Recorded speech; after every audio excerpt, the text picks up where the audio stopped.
October of 1878 arrived early in Windbreak Fork, Wyoming territory. Cold came down from the high country before the first snow ever touched the valley floor, and every family understood the same hard truth. If the cabins weren't sealed before winter arrived, winter would finish the job for them. Amidst the ring of axes and the groan of wagons heavy with timber, one man defied them all: Owen McCrae. The 40-year-old stonemason did not cut timber. Day after day, he hauled heavy bluestone blocks toward a barren rise, building a structure that looked all wrong. Thick, round, and windowless, it resembled an abandoned grain silo more than a home. People stopped working just to stare, some laughing openly, others shaking their heads. Stone pulls heat, they warned. Stone sweats. It freezes a man from the inside out. Their concern deepened when they saw the flimsy canvas tent beside it, where his pregnant wife Eliza lived. They whispered that the mason wasn't building a shelter. He was building a grave.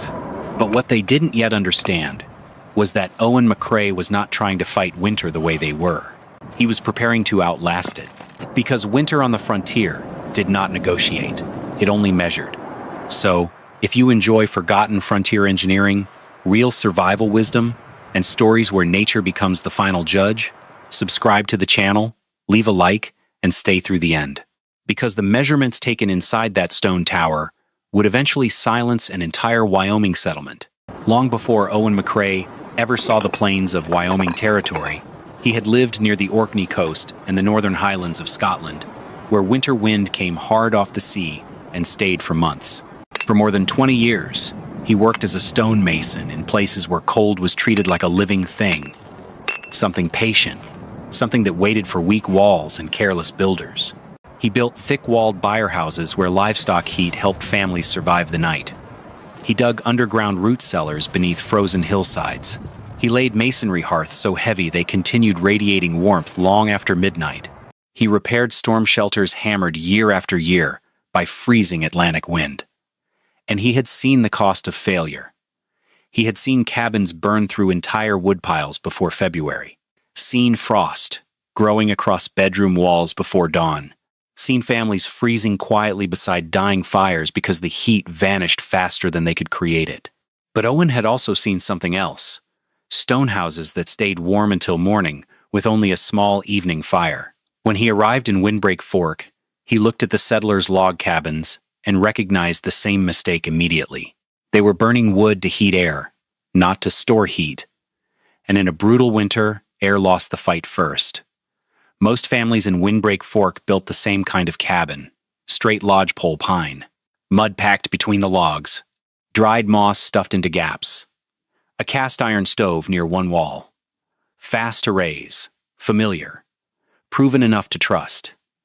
At first glance, Owen understood why settlers depended on them. Timber was everywhere, stone was not. But the longer he studied those cabins, the more problems he saw.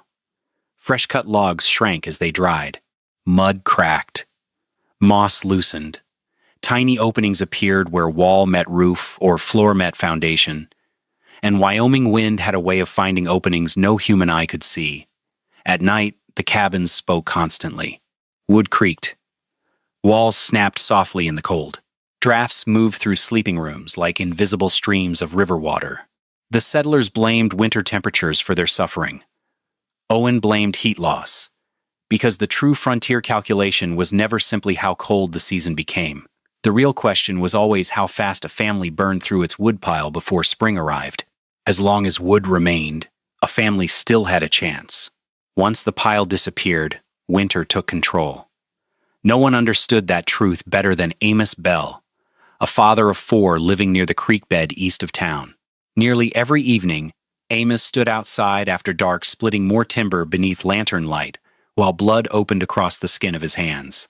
And still his cabin barely stayed above, freezing before dawn.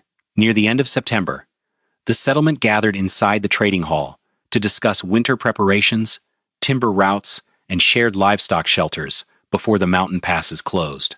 That was when Owen McCrae explained what he intended to build. Not a cabin, not a sod house. A round stone tower, with walls nearly 30 inches thick. A low, central hearth. Heat channels buried beneath the floor in a horseshoe pattern to spread warmth through the structure itself, instead of losing it through open air. For several seconds, nobody spoke. Then the laughter started. A few men chuckled quietly. Others leaned back in their chairs, shaking their heads. One trapper muttered that the Scotsman was building a grain silo instead of a home. But the strongest reaction came from Silas Brenner, the settlement's best carpenter, a broad-shouldered builder who had spent most of his adult life raising timber cabins across Nebraska and Wyoming. Silas did not laugh at first. He looked genuinely alarmed. "Stone pulls heat from flesh," he said flatly. "Everybody knows that. Stone sweats. Stone traps damp. And damp kills faster than cold." Then his eyes shifted toward Eliza McCrae, standing quietly near the back wall with one hand resting against her pregnant stomach. "And if your fire dies one night?" Silas asked. "What happens to her inside that stone tower?" The room fell silent again. Owen never argued. He simply nodded once, stepped outside into the cold evening wind, and returned to hauling stone. By the second week of October, most cabins in Windbreak Fork already had roofs. Smoke rose steadily from fresh stovepipes each morning. Men had moved on to stacking winter wood and reinforcing barn doors against drifting snow. Owen McCrae was still digging. The frost line had already started hardening the ground, and every inch fought back against the shovel. He cut downward nearly 4 feet through stiff earth and broken shale before laying the first layer of crushed stone into the trench. After that came drainage gravel, then clay-lime mortar, then more stone. The work looked painfully slow compared to timber framing. Settlers passing the ridge often stopped long enough to make jokes before continuing on their way. "Building a smoke tower, McCrae?" Others called it a grain tomb. One ranch hand laughed and described the structure as a stone chimney without a house attached to it. Owen ignored all of them because he understood something the others did not. If moisture remained trapped beneath the tower, frozen ground would pull heat downward all winter long. Stone alone would not save the structure. Drainage mattered first. Dry ground mattered first. Without that, the cold would slowly bleed warmth from the floor no matter how large the fire became. So he kept building carefully, slowly, methodically. Winter punished, rushed foundations. And out on the exposed ridge, Eliza worked beside him beneath the hard Wyoming wind, mixing mortar with gloved hands while carrying a child that would be born before spring. By early November, the shape of Owen McCrae's structure had become impossible to ignore. The tower stood thick and round against the gray Wyoming sky, rising slowly above the ridge west of Windbreak Fork. Its walls were massive. Its windows were few and narrow. From a distance, the thing looked less like a frontier home and more like a forgotten grain silo, abandoned by some failed settlement years earlier. People began riding out of their way just to look at it. That only made Silas Brenner more irritated. The carpenter explained the same argument over and over beside woodpiles, wagon trails, and the trading post stove. "Stone conducts cold," he warned. "Touch frozen rock long enough, and it steals heat straight from your body. A log wall insulates. Stone does not." Then he pointed toward the ridge. "That tower will burn twice the wood by January." To most settlers, the argument sounded reasonable because part of it was true. Cold stone did pull warmth from bearskin faster than timber. Everyone who had ever sat on frozen rock understood that feeling immediately. But Owen kept building anyway. The outer wall rose from fitted bluestone blocks, shaped carefully by hammer and chisel. The center core was packed with smaller fieldstone and dense mortar. Inside, the interior surface was smoothed flatter than most frontier masonry, so radiant heat could spread evenly across the curved walls instead of collecting in isolated hotspots. Slowly, the structure stopped looking random. It started looking intentional. One afternoon, a small boy standing beside a wagon asked his mother the question nobody else wanted to say out loud. Why would anyone sleep inside a grain tower? What truly separated Owen McCrae's tower from every other structure in Windbreak Fork was not the stone wall. It was the floor beneath it. Most frontier cabins placed a stove near one wall and pushed heat outward into open air. Owen did the opposite. He lowered the hearth itself close to the center of the tower, almost like a shallow fire pit built into the structure rather than added afterward. Then he dug a curved trench system beneath the floor. The channels bent outward in a broad horseshoe shape before turning north toward the chimney exit. Hot smoke and trapped air would travel through those buried passages first, heating the stone underneath the room before escaping outside. The concept looked strange even to experienced builders. Around the hearth, Owen packed dense ironstone cobbles gathered from dry creek beds west of the valley. Along the western wall, he built a low stone bench wide enough for sleeping beneath blankets during the coldest part of winter. The floor itself was covered with fitted shale slabs because shale absorbed radiant heat steadily without releasing it too fast all at once. To most settlers, the entire system appeared absurd. They saw a fire hole in the middle of the room, a few trenches beneath the floor, and far too much stone. Silas Brenner shook his head the first time he inspected the unfinished interior. "You're building an oven," he muttered. But Owen was building something else entirely, a structure designed to store heat instead of chasing it. Late one evening, after the first small test fire burned down into glowing coals, Eliza stepped carefully across the shale floor and rested her hand against the stone near the sleeping bench. Several minutes passed. The warmth remained. It did not disappear the way heat vanished from timber walls or cabin air. For the first time since arriving in Wyoming territory, she began to understand what Owen had been trying to build all along. The first serious problem arrived with the wind. Not snow, not cold, wind. Near the middle of November, a hard northern gust rolled down through the valley after dark and struck the ridge broadside. The air outside screamed across the tower walls hard enough to rattle the unfinished chimney cap. Then the smoke turned. Instead of climbing upward, it pushed backward through the flue trench and spilled directly into the room. Within seconds, the tower filled with thick, bitter smoke. Hot ash swirled across the shale floor. Eliza woke coughing violently beneath the blankets, while the fire pit spat sparks against the stone ring.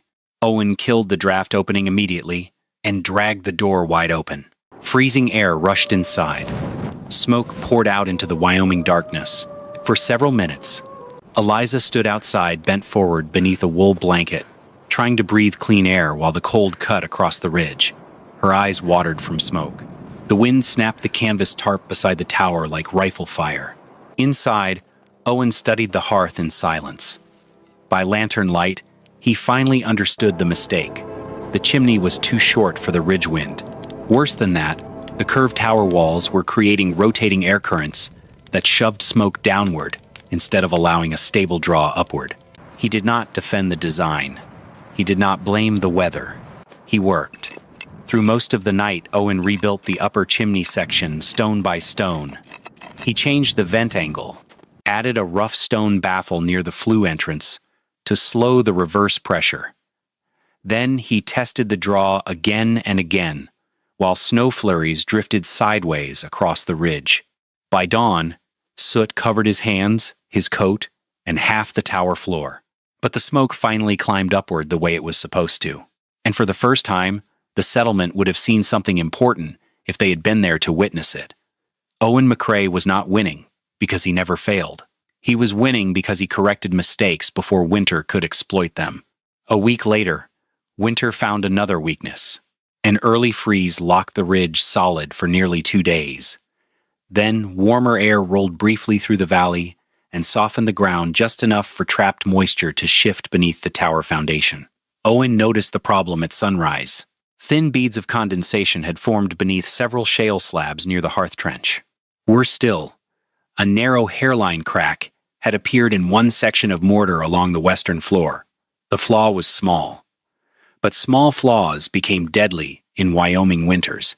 News traveled quickly through Windbreak Fork, and before long, Silas Brenner was repeating the same warning beside the trading post stove. "Stone sweats," he told anyone willing to listen. Then stone kills. For the first time since construction began, even some settlers who had defended Owen started doubting the tower openly. Eliza heard the whispers too. That night, while wind pushed cold dust against the outer wall, she sat quietly beside the hearth with both hands resting against her stomach and watched Owen inspect the cracked mortar again and again by lantern light.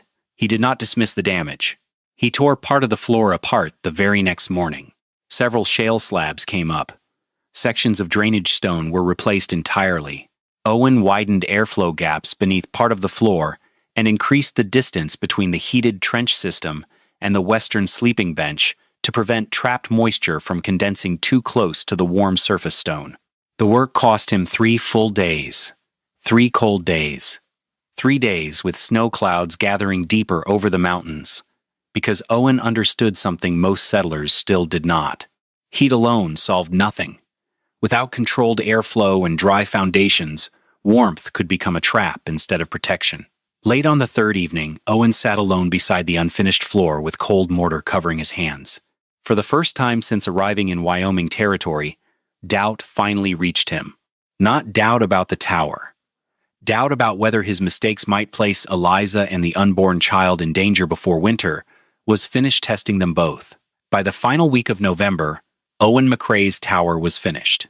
The structure stood alone against the ridge, like something older than the settlement itself. Its only true entrance faced south to reduce exposure to prevailing winter wind. Narrow eastern windows admitted weak morning light without sacrificing too much heat. Inside, the western stone bench curved along the wall beneath heavy wool blankets, while the central hearth radiated steady warmth outward through the floor beneath it. Above everything rested a low, sod-covered roof, built to resist hard crosswinds instead of impressing neighbors. From a distance, the tower still looked wrong. Some days it resembled a grain silo, other days a watchtower. In heavy fog, it looked almost like an abandoned smokehouse left behind by another generation entirely. Settlers continued riding up the ridge simply to inspect it before shaking their heads and leaving again. Silas Brenner remained the loudest critic. By January, he warned one evening beside the trading hall stove, that tower will either freeze them solid or cook them alive. Stone doesn't forgive mistakes. But Owen said very little now. The repairs had changed him. He no longer worked with the confidence of theory. He worked with the caution of a man who understood how close failure could stand beside success in frontier country. Each afternoon, he quietly stacked dry fir and cedar beneath a small lean-to on the southern side of the tower. The woodpile looked strangely small for winter. That detail unsettled people more than the tower itself. Then the first true snowfall began, light and silent, blanketing the entire ridge in white. The time for building was over. Now the judgment had begun. By Christmas, winter had tightened its grip around Windbreak Fork.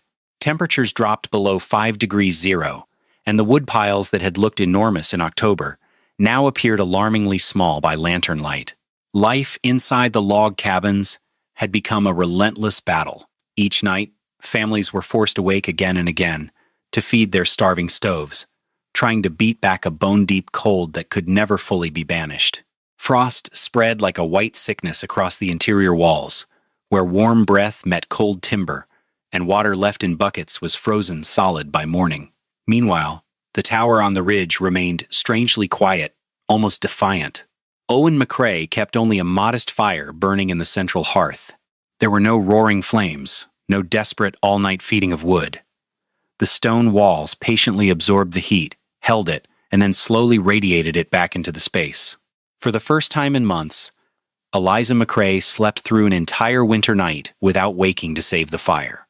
Near midnight, she opened her eyes briefly to see only a bed of red coals. Yet the room was still steady, secure, and warm. But winter's assault had only just begun. January arrived and turned the cold from harsh to merciless. A northern front descended like an iron sheet, plunging temperatures toward 40 below 0. Wind tore through the mountain gaps, shrieking like a predator and shaking cabin walls through the night. Everything became brittle and broke. The struggle in Windbreak Fork's cabins became a desperate battle for survival. No one felt it more than the Bells. Their stove now burned almost constantly, devouring log after log, yet the floor remained painfully cold and the frost continued its advance. The ring of an axe echoed through the settlement long after midnight, as men with numb hands were forced outside to split more timber under the flickering light of a lantern. Even Silas Brenner, in his better-built cabin, felt doubt creep in as his woodpile shrank with frightening speed. The log cabins were bleeding heat into the uncaring darkness. The final breaking point came one night inside the Bell family cabin. Martha leaned over her sleeping son to pull the blanket higher and suddenly froze. A thin layer of ice had formed along the edge of the wool, where the boy's breath had settled during the night. She turned away from the stove and quietly began to cry. During the worst stretch of the cold wave, trapper and mule handler, Jonah Pike rode west of the settlement to inspect his frozen trapline near the ridge trails. The temperature was deadly even by Wyoming standards. Snow squealed beneath the mule's hooves. Every breath burned the lungs going in. The wind carried almost no loose powder anymore, because the cold had frozen the surface crust solid. That was when Jonah noticed the chimney above Owen McCrae's tower. The smoke was wrong. Every cabin in Windbreak Fork was pushing thick black columns into the sky by then. Fires had to burn constantly, just to keep people alive. But Owen's chimney released only a thin gray thread, drifting quietly into the wind. Jonah slowed the mule immediately. His first thought was simple. The fire must have died. And if the fire died in weather like this, the people inside usually died soon after. He dismounted near the ridge and walked toward the tower through knee-deep snow, expecting silence, frost, maybe worse. Instead, he noticed something impossible. The stone wall carried warmth, not blazing heat, not furnace heat. A slow, steady warmth radiating through the bluestone itself. Jonah pressed his gloved hand harder against the tower, then quickly pulled it back again, as if the rock had shocked him. Because at 40 below zero, warm stone should not have existed at all. A moment later, the heavy south-facing door opened. Owen McCrae stood in the entrance wearing only wool trousers, thick socks, and a plain gray sweater. No heavy coat. No frost gathered in his beard. No sign of panic. Only calm. Warm air drifted slowly out of the tower behind him. Jonah stepped inside carefully, still expecting to find some hidden roaring furnace consuming impossible amounts of wood. There was none. The central hearth held only a bed of glowing red coals beneath a few modest flames licking around split fir logs. The fire was small, almost disappointingly small for weather this brutal. Yet the room felt steady and alive with warmth, not sharp heat close to the fire and cold everywhere else like most cabins. This warmth spread evenly through the tower itself. The shale floor carried heat upward through Jonah's boots. The curved stone walls no longer felt cold or damp. Even the air moved differently. Softer, slower, without the biting edge that usually existed inside frontier cabins during deep winter. Along the western wall, Eliza McCrae slept soundly beneath heavy wool blankets on the stone bench Owen had built months earlier. One hand rested lightly across the curve of her pregnant stomach. She never stirred.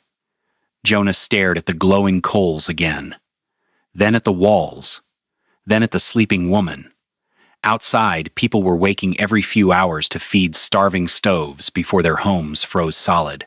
Inside this strange stone tower, no one had needed to rise in the middle of the night at all. And suddenly the structure on the ridge no longer looked foolish to him. It looked dangerous. Dangerous to every assumption the settlement had trusted about surviving winter. By the following afternoon, the story had spread through all of Windbreak Fork. Men left woodpiles half-finished just to ride toward the ridge. Women bundled children into coats and stood outside cabins, staring at the strange tower through blowing snow. Nobody trusted rumors in weather like this. Not unless measurements proved them true. That was why Captain Elias Rowe came personally. Before settling in Wyoming territory, Elias had served as a military quartermaster responsible for fuel, supply counts, and winter survival logistics. He trusted numbers more than opinions. When he arrived at the tower, he carried a mercury thermometer, a weather notebook wrapped in oilcloth, and enough practical experience to recognize exaggeration when he heard it. Owen simply opened the door and stepped aside. Steam drifted from the gathered settlers as they entered one at a time from the brutal cold outside. Elias waited several minutes before recording the first measurement. Nearly 68 degrees inside, below 40 outside. The difference stunned him enough to repeat the reading twice. Then he inspected the rest of the settlement. Amos Bell's cabin struggled near the lower 40s despite constant fire.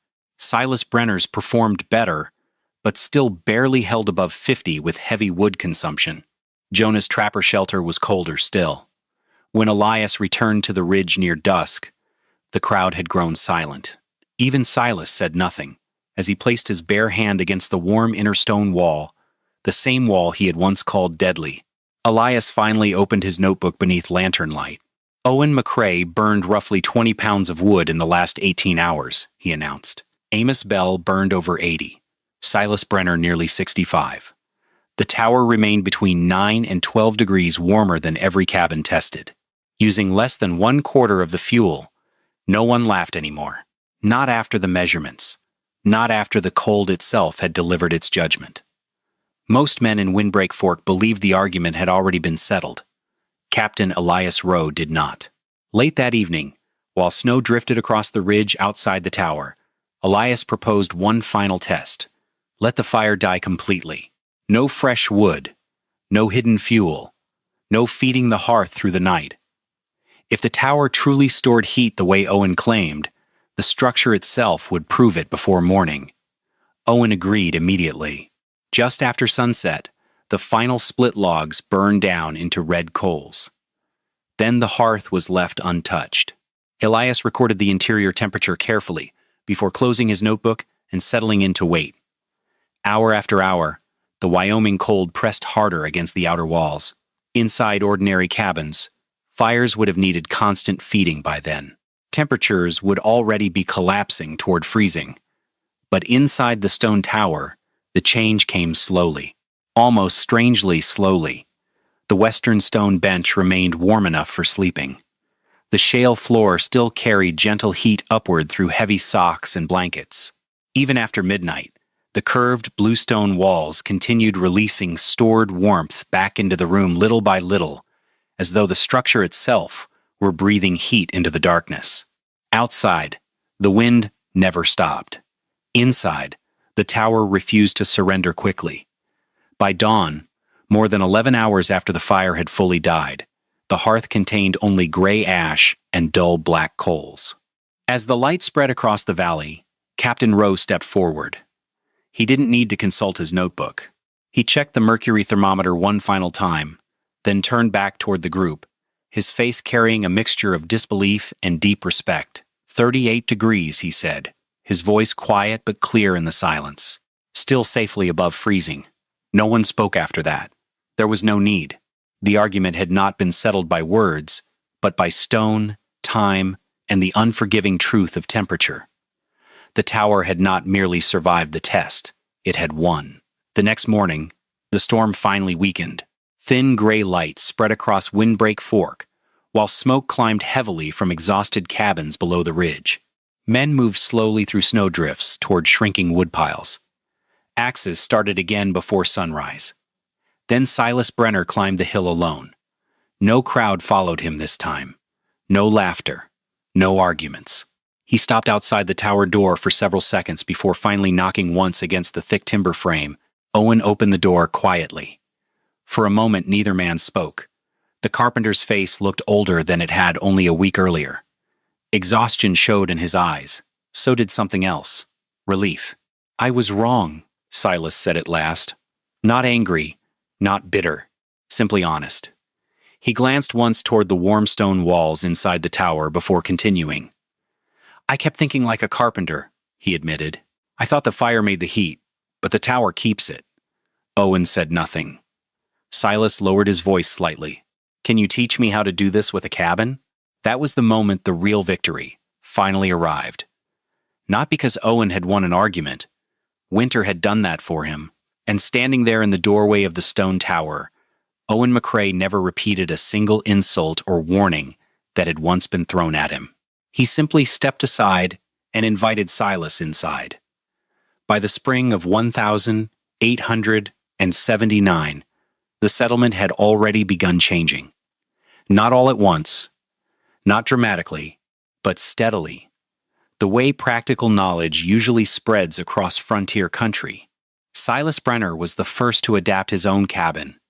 He rebuilt the area around his stove using layered stone and dense mortar so the structure could absorb heat instead of wasting it through open air. The improvement was immediate. The fire no longer needed constant feeding through the night. Amos Bell added a thick thermal wall along the north side of his cabin before the next winter arrived. Jonah Pike began carrying heated stones wrapped in canvas during long trapline trips through the mountains, allowing him to keep warmth inside bedding shelters long after campfires burned low. Even settlers who still distrusted the tower itself started copying pieces of Owen's ideas. More stone around hearths, better drainage beneath foundations, smaller but steadier fires. And slowly, woodpiles stopped disappearing so quickly. By the following winter, several families in Windbreak Fork were using nearly 1/3 less firewood than before. The strange structure on the ridge no longer looked foolish then. It looked valuable. Travelers passing through nearby valleys started hearing stories about the round stone tower that had survived the brutal Wyoming cold using almost no wood at all. Some dismissed the story. Others rode out to see it themselves.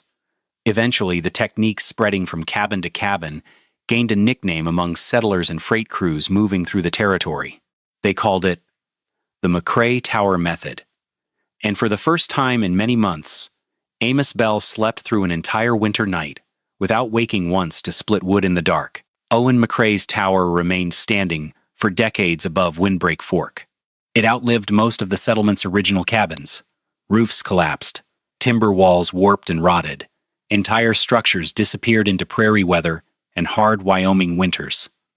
The stone tower remained. Years later, when a new freight road finally cut across the ridge, the old structure had to be dismantled to clear the route. But even then, the tower was not destroyed by cold, weakness, or failure. Time simply asked the land for something different. The bluestone blocks were carried down into town and reused to build a large community hearth inside the settlement church. An older Silas Brenner helped place many of those stones himself.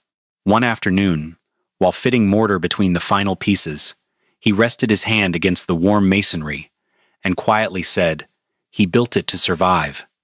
Turns out it taught the rest of us how." Owen McCrae never truly invented thermal mass heating.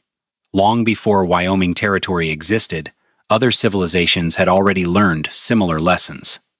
Russian masonry stoves, Korean ondol floors, Roman hypocaust systems, adobe homes across the American Southwest. Again and again, people facing brutal winters discovered the same truth. Heat that is stored survives longer than heat that is chased, and nature does not care where wisdom comes from. It only tests whether it works. That was the real lesson waiting inside the stone tower, on the ridge above Windbreak Fork. Not pride, not invention, not even victory. Only respect for knowledge proven under pressure. Because the winter never cared who sounded confident. It only cared who stayed warm. And before you go, leave a comment below. What old survival knowledge do you think the modern world abandoned too quickly?